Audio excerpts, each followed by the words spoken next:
Hey everybody, my name is Happery and welcome to another episode of the onechunk Ultimate Ironman. In the last episode I got 51 agility for the obstacle pipe shortcut, I completed all combat achievements for Obor, all but one combat achievements for Bryofida, and after going quite over the drop rate I finally got the Hill Giant Club to completely finish Obor. This is what my current objective list looks like, and in this episode I'm going to tackle a bunch of the big skilling objectives that came with Edgeville.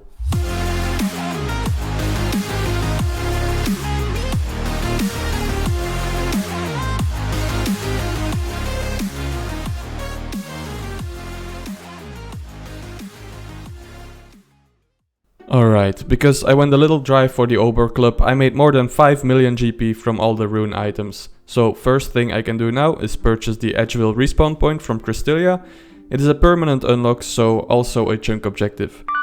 There we go, I can always choose to switch my respawn point back and forth between Edgeville and Lumbridge for free now. But the Edgeville one is much better for debt piling and will be very useful for when I start mining and crafting.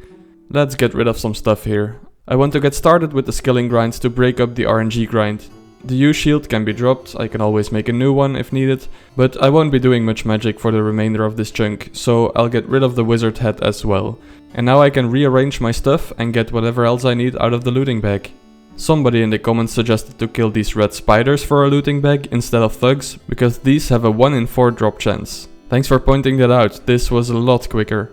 I'm also going to get rid of my Rune 2H sword and water staff. The Rune 2H has basically the same stats as the Hill Giant Club, except it's slash and the club is crush. So I feel like it's not worth to keep both at the moment. And the water staff, I haven't even used it so far and I can't immediately think of an instance where it would be useful. So it's just taking up an inventory spot for nothing, so yeah. And then I have these air, earth and fire runes, which I planned to use up, but I already bagged my mind and chaos runes, so I can't be bothered that piling again. They'll just go to the ground. Now I'm ready to start skilling. Came here for a raking session just to find out that I apparently planted some wild blood hops and totally forgot about them. That is 4 seeds down the drain. Alright, I have a chunk objective to pickpocket a guard, so I've come back to my friend in El Carrot to get 40 thieving out of the way. 31, 32, 33, 34, 35 thieving, 36, 37, 38, the level 4 master farmers, if only I had access to one of those. Oh, and total level 1100 apparently. 39, and 40 thieving. Happy I was able to grind that out in one day. Now let's complete that objective on an Edgeville guard. Pickpocket guard. Completed. On to the next skill. Making my way to Edgeville Mine, where I'll probably spend a good couple of weeks. Level 5 mining. Like every noob, I'll be starting off with copper and tin, and I'll actually be using the superheat spell to make a full inventory of bronze bars each trip. And there's the first smithing level. Once I get a full inventory, I'll home teleport to Lumbridge and smith everything on this anvil. And I'll do this until 15 smithing, because that's the requirement to start the Sleeping Giants quest to get access to the Giants Foundry. And that quest also gives a good amount of smithing XP as a reward. That's 5 smithing, level 10 mining, 15 mining, 10 smithing, 20 mining, the level to mine silver. That's something I'm going to see a lot of too, as silver will be the way to go to train crafting. And there's the 15 smithing I was going for. I'm done with bronze now. Ready to complete the second quest on the account.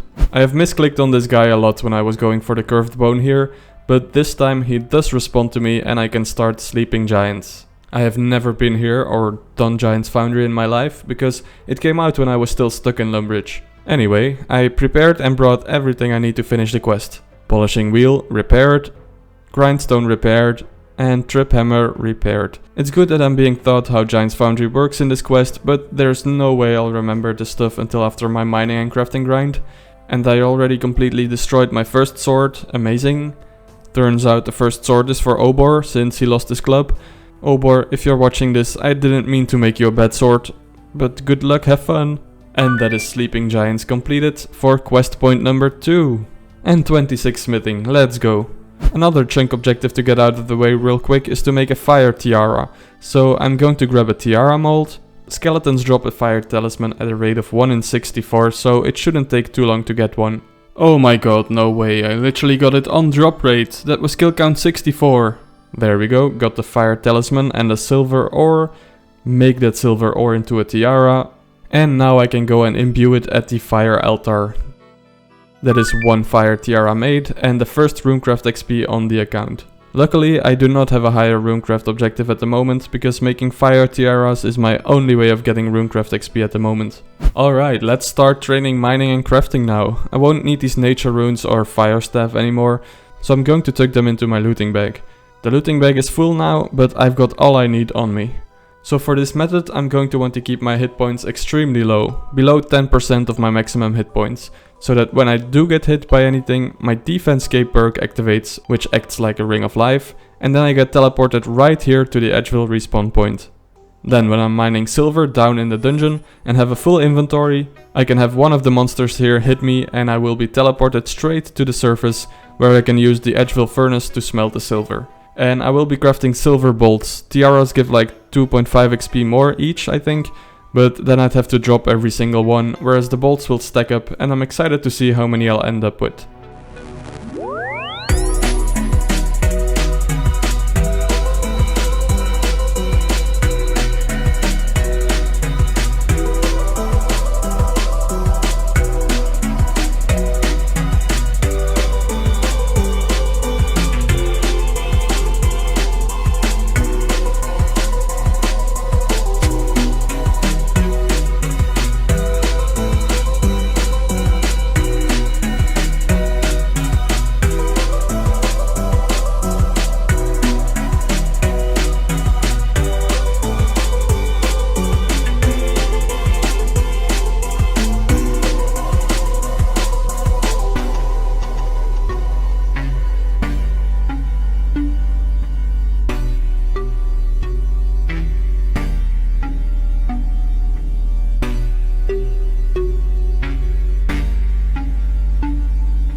And there's level 62 crafting. That is the level I'll need to craft a Bryophyta staff. At first I was going to stop with the crafting, because 62 is the highest I need for my chunk objectives, and I was just going to power mine iron or something after, but I will need the crafting levels in the future anyway, and crafting isn't the easiest to train for me at the moment, so I may as well keep training it alongside mining. I feel like that's better in the long run.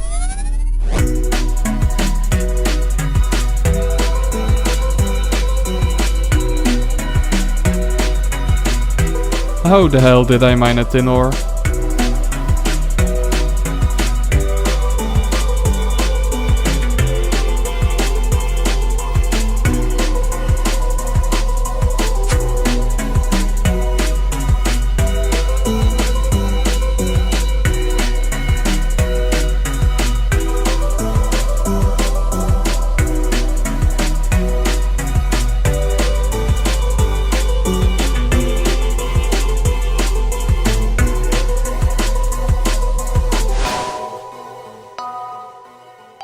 One more silver ore should do it.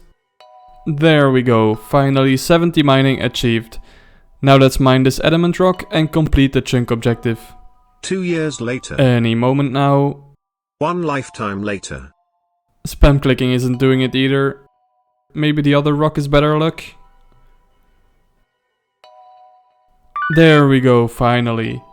Oh wait, oh no, I don't even have to smelt it. That's another chunk objective completed. I mined 18.3k silver ore for this level and I stacked up 183k silver bolts. Not sure if I'll ever be able to use all of those, ever, but at least I will get some fletching and ranged XP out of it one day.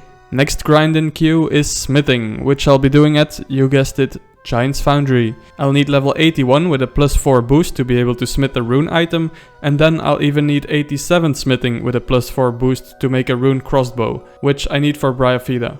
And then I'll also have to buy and unlock everything I can from the reward shop, being collection log stuff and all the permanent unlockable molds. However, I don't have any ores or bars stacked up, so how am I going to do Giant's Foundry?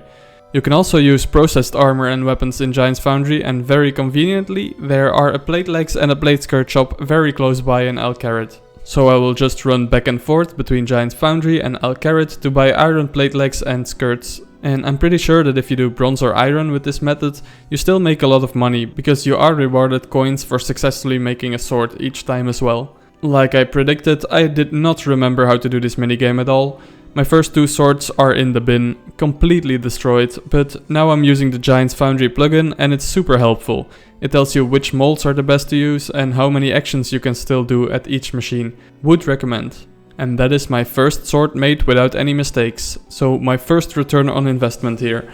I'm trying out steel plate legs and skirts real quick, but it does look like I'm losing money now, so I'm just going to do iron. I did get a new personal best on quality though, and level 60 smithing. Sword number 12 for 61 smithing, and I now have enough foundry reputation points to buy some molds. I'll just get them in the order of at what level you can use them. So the first one is Flamberge Blade and then Corrupted Point. I'm pretty sure buying the molds as soon as possible is the most efficient thing to do, as they will result in more points when used correctly. Got another 300 points, so I'm going to buy the next mold. Stiletto Fort, level 62 smithing. I'm getting between 35 and 40k XP per hour here with my method, depending on how well I'm paying attention of course, but that's absolutely insane for my standards, I love it. Got enough points for the next mold, the Serpent Blade, and smithing level 63. Next mold I will buy is the Defender Base, that is mold number 5 out of 15 obtained. And already number 6, that is the Defender Tip, that was the last mold for 300 points, next ones are 350. Level 64 smithing, and I can buy the next mold, Claymore Blade. 65 smithing, mold number 8, the Juggernaut Fort, and that is the best mold I can use at the moment actually. The next best mold requires level 69 smithing to use, so there's no point in buying them now. From now on I'll be saving up points for the smith's outfit and just buy molds when I have the level to use them. There's 66 smithing. Ooh, nice, I got a genie random. That has been a while. I didn't get many random events while hopping worlds when I was mining silver, so it's very nice to see this guy again. And that gets me 35 farming. Woo! Got a new personal best with iron at 3 minutes and 23 seconds. 67 smithing, 68 smithing, and there's level 69. I can now actually buy the next mold, which is the Needle Point. Level 70 smithing, that unlocks another mold. Chopper Fort +1. And this one marks my 100 sword made. Got nothing to show for it on the collection log yet, but I'm good on track with the molds. So after I get all of those, the collection log will be filled in no time. 71 smithing, in the middle of making this sword. I do have enough points to buy an outfit piece now, but I was waiting for this level to get the next mold, that is Fleur de Blade unlocked. 3 molds to go. However, the next one will have to wait until smithing level 79. Ooh, got another personal best. I don't remember how many points my previous best was, but I'll take it. And finally I've saved up enough points for my first piece of the smith's outfit. Each piece has the same bonus, so I think it's best to go with the boots or gloves first, so I will go with the gloves. There we go. That's a collection log slot and an objective completed. That is 1 out of 8 Giant's Foundry uniques done. I will unfortunately have to get rid of my beekeeper gloves now, which I've had for years. But the beekeeper gloves era is over. It's time for the smith's gloves era. There's level 72 smithing, and the cash tag has again grown over 1 million GP. So this is not a bad grind in the slightest. Smithing level 73, level 74, and I've already saved up enough points for my next outfit piece, which will be the boots. There we go. Second item done on the log. However, now I'm stuck with these bare feet in my inventory and I'll have to switch out my monk robe soon as well. I won't be dropping these though, they're a little more valuable to me than the beekeeper gloves. So I'll have to go figure out which 3 items from my looting bag I can live without, so I can store the clue items in there. Alright, I've done a bit of repacking and these are the 3 items that will get a different purpose. The rune full helm I can luckily keep. It's my only head slot item and I wasn't wearing anything on my head anyway, so that's an easy solution. Then the iron pickaxe I'm just going to drop because I'm done with mining for now and I don't think I'll need to do a lot of mining soon. And I still have access to a bronze pickaxe in Lumbridge. And the rune longsword I won't be needing until after the smithing grind, but then with some luck I'll be able to make my own rune scimitar, which is an even better weapon, so the rune longsword is getting alked. Now I'm ready to grind out the rest of Giant's Foundry. There's level 75 smithing, 76 smithing, and after 220 swords made, I can now afford another outfit piece for 4000 points. I'll go with the smith's trousers first, because I might look like a Scot with a kilt. Hell yeah. Giant's Foundry unique number 3. Smithing level 77 and level 78 smithing. And with sword number 278 I should now have enough points to buy the smith's tunic. Yes I do. Alright, there we go. I'm almost done with buying the expensive items. That looks pretty cool if I say so myself. The next unlocks will be the final 3 molds I think, which I can use at level 79, 80 and 81. And whatever is left to buy, I'll probably buy at the very end when I'm finished here. There's level 79, so let's buy Spiker exclamation mark. That's mold 13 out of 15. Big level 80 smithing. Damn, that looks good. Let's buy the Choppa exclamation mark. 1 more mold to buy. Okay, you love to see it. That is my 3rd genie in a row. Happy to get some farming training done while I'm doing Giant's Foundry. And finally level 81 smithing. Technically I'm only halfway with the smithing grind, but this level lets me complete a few chunk objectives. First of all, let's buy that final mold, the point exclamation mark. There we go, no more molds to buy, all of them permanently unlocked. Secondly, I can now boost my smithing level by 4 with Kovacs Grog to smith rune items. Let me quickly buy one of each of these cheap collection log items from the reward shop. Alright, I'm never going to use this smithing catalyst probably, so I'll sell it back. You can sell most items back to Kovac for 80% of the points by using it on him. Then let's see what I get from this ore pack. Coal and iron. All I need is 1 rune ore and I can complete my chunk objective. Let's buy 1 more. Nope. Nope.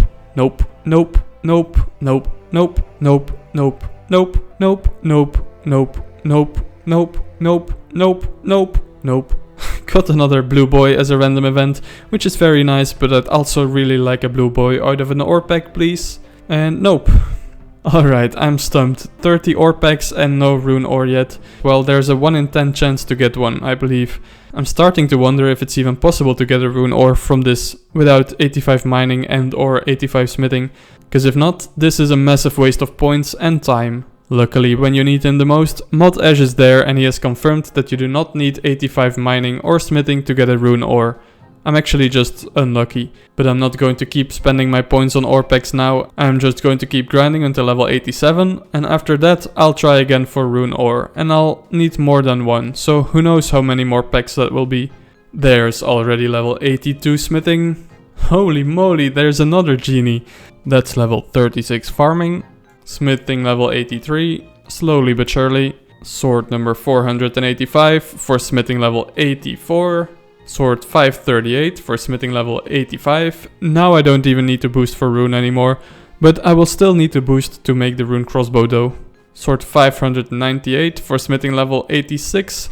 I can now make a rune axe, so if I ever feel like I want to do some more woodcutting, I can now do it better than before. Holy shit, today is again one of those days. That is almost 4 back-to-back genies again. Definitely my best training method for farming right now. And this will be the final sword I have to make. Sword 663 and smithing level 87. I can now boost by 4 to make the runite limbs and with that the rune crossbow. Giant's Foundry is done. Oh yeah, I got just over 20k more points to spend. First of all, let's buy the Colossal Blade for 5k points. And that is every unique I can get here at the moment obtained. I can't get the double ammo mold until after the Dwarf Cannon quest. Then another objective is to wield the Colossal Blade with 60 attack. Lucky for me, I already got the 60 attack by killing hill giants, so let's wield this bad boy.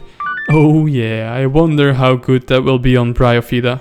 And finally, I have 15k Foundry reputation points left to spend on ore packs. Surely my luck will turn around now. I just need 3 rune ore, but preferably a couple more of course.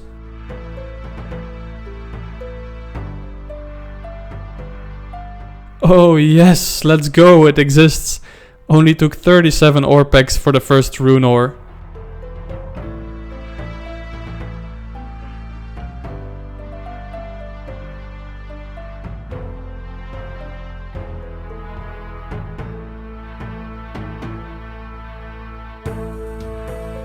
Dude, I have opened 92 packs so far and still only have those 2 rune ores. What the heck?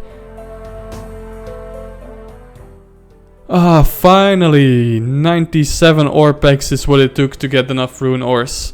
That is way more than I expected to have to open. Now let's buy this Kovacs grog and make some rune items. Less than 2k points remaining after all that. Unfortunate. I've smelted my ores into bars. Now let's drink this to get the boost. And quickly smith some runite limbs. I'm also going to make a rune scimitar to replace the rune longsword that I got rid of. Then, just because it is how I defined the chunk objective, I guess I'll have to make a rune dagger as well. Any item would have been fine for me, but just making sure I keep everyone happy. And then with the last bar, I guess the most useful item I can make would be a rune axe. Let's freaking go, I just made my own rune items. Let's also finish the crossbow real quick. Got the yew logs. Fletch them into a stock and attach it to the limbs, create a crossbow string and put it together. Let's freaking go. And that is gonna do it for this episode. This is what the chunk objectives list looks like at the end of this one. All that is left to do now is basically Bryophyta and then a very long and boring farming grind. But I hope you all enjoyed it once again. I'm happy to finally get this video out as well because it took quite a long time with over almost 250 hours of playtime. And I've been pretty busy IRL, so if you made it to this point, please leave a like and comment. Ask me something like why I can't use the bank or something, those are always nice to see. And please subscribe if you haven't already. Only 19% of you guys are subscribed by the way, just so you know. Lastly, I would like to give a special shout out to my level 3 channel members, Pidgey, Break the Scale, Rodolfo, Creefer, Carl Omega, Chef Sosa, Carlor, Mitcheru, Soda and Plockmin, who got to see this video a few days early. And then also a big thank you to my level 2 channel members Tumblebelly and Vince Tanner for supporting me. Alright, that's all. Love you guys. See ya.